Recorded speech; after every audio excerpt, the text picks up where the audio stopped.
Welcome to the Reconnection Club podcast, the show that helps parents heal troubled relationships with their adult sons and daughters. I'm your host, psychotherapist Tina Gilbertson. Each week, I'll offer you compassion, clarity, and personal development tips designed to help you reconnect, not only with your child, but with yourself. Now let's get started. I'm not an expert on narcissistic personality disorder, but I have read the relevant section of the Diagnostic and Statistical Manual of Mental Disorders, and so I do know what a narcissistic personality is as defined by the American Psychiatric Association. And of course, they are the authority on the subject because they publish the manual that mental health professionals use to make that diagnosis. And the first thing I want to share about narcissistic personality disorder, or NPD, is that it's quite rare in the general population, especially compared to the frequency of accusations of narcissism between estranged adult children and their parents. Prevalence of NPD has been estimated at maybe 5% on the very high end to around less than 1% on the low end, meaning that a true narcissist may be somewhat hard to find. The odds that your estranged adult child is a clinically diagnosable narcissist are not that great. They may exhibit some of the diagnostic criteria, such as a sense of entitlement or a lack of empathy toward others.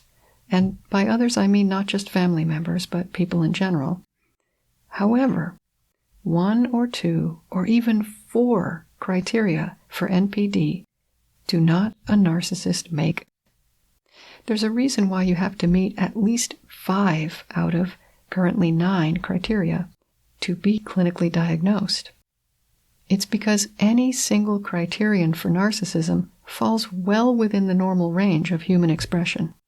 It takes a preponderance of narcissistic traits and behaviors in a variety of contexts, not just family relations, and consistently, not just sometimes, for someone to be a narcissist.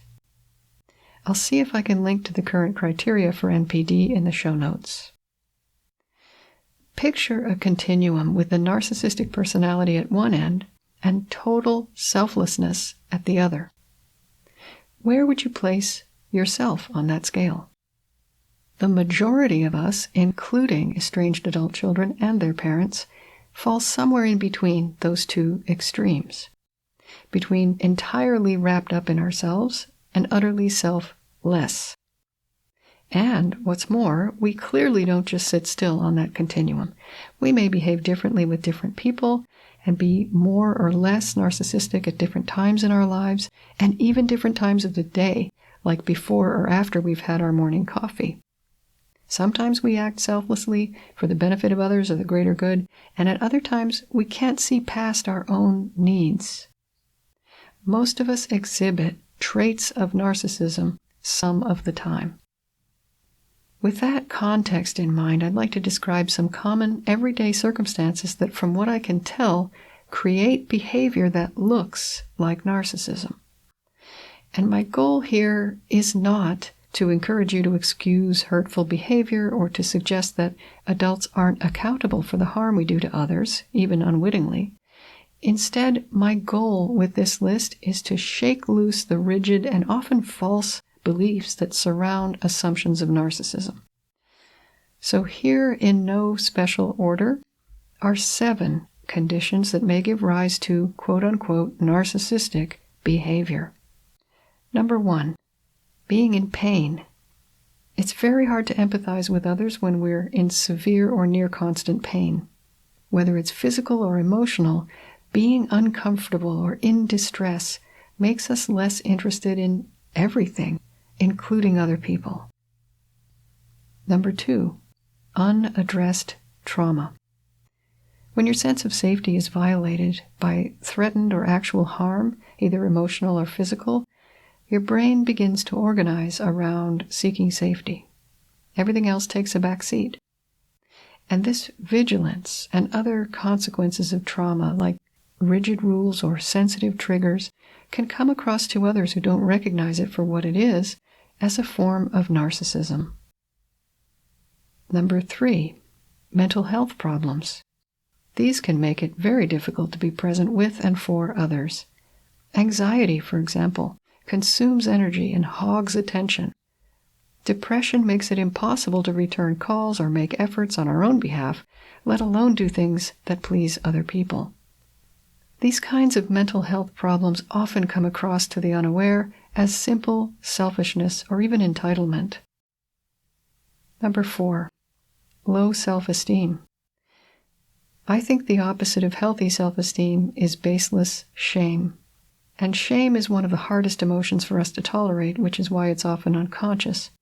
Some people with low self-esteem or unconscious shame may try to combat their shame through dubious means like bragging, grandiosity, or putting people down in an attempt to make themselves feel bigger.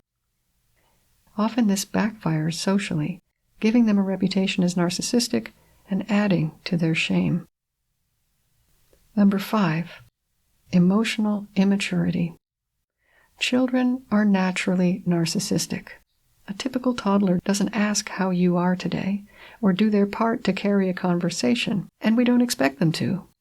Children gradually learn to show interest in others through receiving sufficient attention themselves, along with gentle guidance and modeling in empathy and social engagement. But sometimes development is stalled and adults remain in a childlike state of self-centered expectation of being cared for instead of caring for themselves and others. For more about emotional immaturity in the context of estrangement, listen to episode 40, When an Adult Child Seems Emotionally Immature, at reconnectionclub.com/40. Number 6, unmet needs. Until we get our most basic needs sufficiently met, we will orient ourselves always toward meeting them. Once physical needs are met, the next priority is emotional. Although everybody's different, we all draw from the same collection of emotional needs that we'll prioritize, such as belonging, acceptance, visibility, and affection. These experiences are so necessary that a serious deficiency can be overwhelming. It can definitely affect how we show up in our relationships, including how much we have to give. And lastly, number 7, addiction. As long as you're addicted to something, the pursuit of that thing can create a kind of situational narcissism, eclipsing everything but itself. In a way, addiction comprises the other 6 because someone with an addiction may be in pain, certainly may have trauma that hasn't been addressed with treatment, but with self-medication. Addiction itself can be considered a mental health problem. Low self-esteem is commonplace in addiction, as is emotional immaturity, especially in those who've spent years in altered states. And unmet needs are often a part of the picture of addiction. All 7 of those conditions I just mentioned can interact and combine with each other and be misinterpreted as narcissism rather than being attributed to injury, illness, or neglect. All of them can be treated and helped to resolve with the proper support and guidance. None of this is to suggest that narcissism doesn't exist or that behavior is easy to change. I believe there is such a thing as clinical narcissism, or NPD, and the real thing appears to be pretty intractable. If you're interested in learning about NPD, please go to the source, which is the DSM published by the American Psychiatric Association. Otherwise, I encourage you to be skeptical about the concept of narcissism and slow to make pronouncements. If someone accuses you of being a narcissist or behaving narcissistically, call to mind those 7 conditions I mentioned and reflect on them with curiosity and self-compassion. Here they are again. Number 1, being in pain. Number 2, having trauma that hasn't received proper treatment yet. Number 3, mental health conditions like anxiety and depression. Number 4, low self-esteem. Number 5, emotional immaturity. Number 6, unmet emotional needs. And number 7, addiction. Under each one of those headings is a potential doorway to self-exploration that can lead to deep healing and personal growth. Until next time, remember that you are a loving, lovable, and still growing human being. So please take good care of yourself. Bye for now. If you've enjoyed this episode of the Reconnection Club podcast, I invite you to check out reconnectionclub.com. The Reconnection Club is for parents at any stage of estrangement from their adult, child, or children. So whether you've just realized there's trouble between you, you've been living with estrangement for years, or you're newly reconciled but still walking on eggshells, the Reconnection Club is your essential resource for information, support, and continued personal growth. With our courses and workshops, expert interviews, monthly Q&A calls, and a friendly, active community, the Reconnection Club is a wonderful place to be for anyone suffering the pain of estrangement from an adult, child, or children. So check it out at reconnectionclub.com.